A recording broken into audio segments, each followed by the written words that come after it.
Mari sahabat berikan kemuliaan bagi Tuhan kita.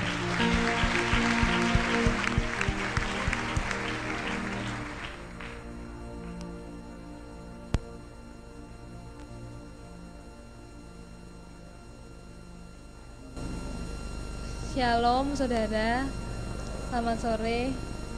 Saya mengucap syukur kalau sampai saat ini saya masih boleh ada, masih boleh diberi kesempatan Tuhan untuk hidup, untuk bersaksi. Itu semuanya oleh karena kasih karunia Tuhan. Dan saya mau awali kesaksian saya, kejadiannya September tahun 2001. Ketika itu saya dan satu tim ya sedang berdoa, bersyafaat di gereja.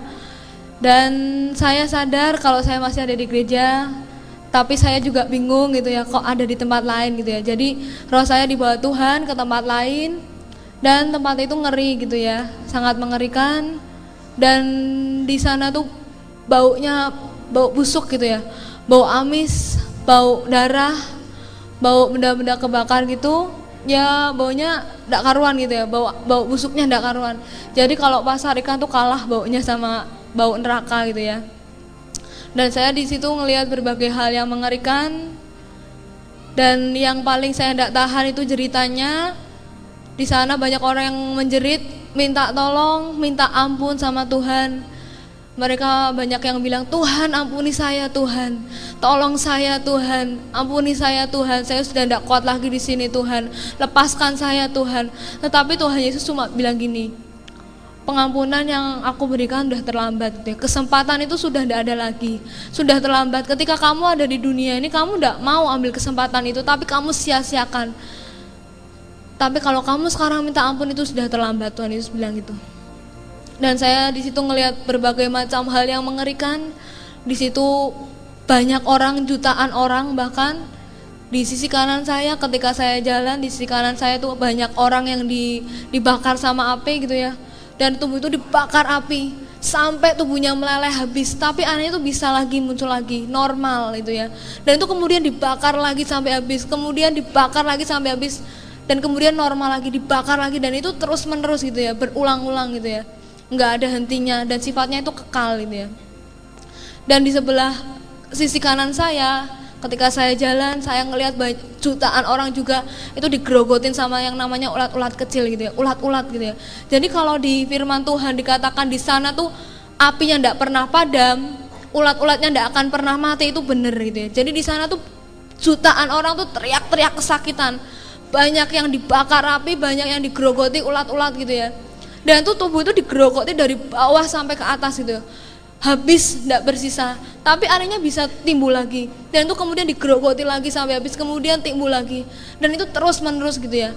Dan saya lihat di sisi kanan saya yang digerogoti ulat itu kebanyakan itu pemimpin dari saudara sepupu kita gitu ya. Ada yang pakai sorban, ada yang pakai ya pokoknya yang pemimpinnya agama saudara kita gitu ya. Dan saya di situ lihat ngeri gitu ya, mereka tuh jerit-jerit minta tolong, minta ampun gitu. Tapi itu semua udah terlambat gitu ya. Dan kalau saudara mau tahu itu jalannya aja lembek gitu ya. Jadi jalannya aja kayak ingus gitu ya. Jadi lembek, lengket, dan baunya tuh ndak karuan gitu ya. Dan warnanya warna busuk gitu ya. Dan ketika itu Tuhan cuma bilang gini sama saya, setiap kamu jumpai orang, terutama orang yang tidak percaya Tuhan Yesus gitu ya, kamu bersaksi, kamu cerita bahwa neraka itu benar-benar ada, bahwa surga itu benar-benar ada. Kalau mereka tidak percaya, tidak apa-apa. Kalau mereka percaya, itu lebih baik gitu ya. Dan Tuhan bilang gini, pokoknya kamu sampein aja, kamu cuma nyampein. Jadi kamu tidak usah bingung loh, Tuhan ini nih gimana, kalau mereka tidak percaya itu tidak usah bingung gitu ya. Tuhan bilang pokoknya kamu sampein, kalau mereka percaya ya puji Tuhan, kalau tidak percaya tidak apa-apa. Keputusan ada di tangan masing-masing gitu ya. Keputusan ada di tangan orang-orang yang mendengarkan kesaksian. Jadi ketika itu saya terus diajak jalan sama Tuhan, dan di situ seperti ada persimpangan gitu ya, jadi ke kiri dan ke kanan. Di situ bentuknya seperti sel-sel, jadi satu sel itu diisi satu orang, dan ada iblis-iblis juga di situ. Dan iblis-iblis di situ tuh ketawa gitu, kesenangan gitu. Dan di situ tuh banyak yang jerit-jerit, banyak yang nangis, banyak yang nggak tahan gitu ya akan siksaan yang ada gitu. Ada yang matanya dicungkil gitu ya, matanya dicungkil keluar gitu, sampai darah itu mengucur gitu ya, ngucur terus mengalir deras gitu. Tapi anehnya bisa timbul lagi, bisa muncul lagi mata yang baru, dan itu kemudian dicungkil lagi. Itu sakitnya kayak apa gitu ya. Dan itu ada yang tangan yang dikuliti, ada tangan yang dipotong-potong. Kalau misalnya kita kena pisau sedikit aja perih gitu ya, darah ngalir dari tubuh kita tuh perih gitu ya, apalagi itu gitu di neraka.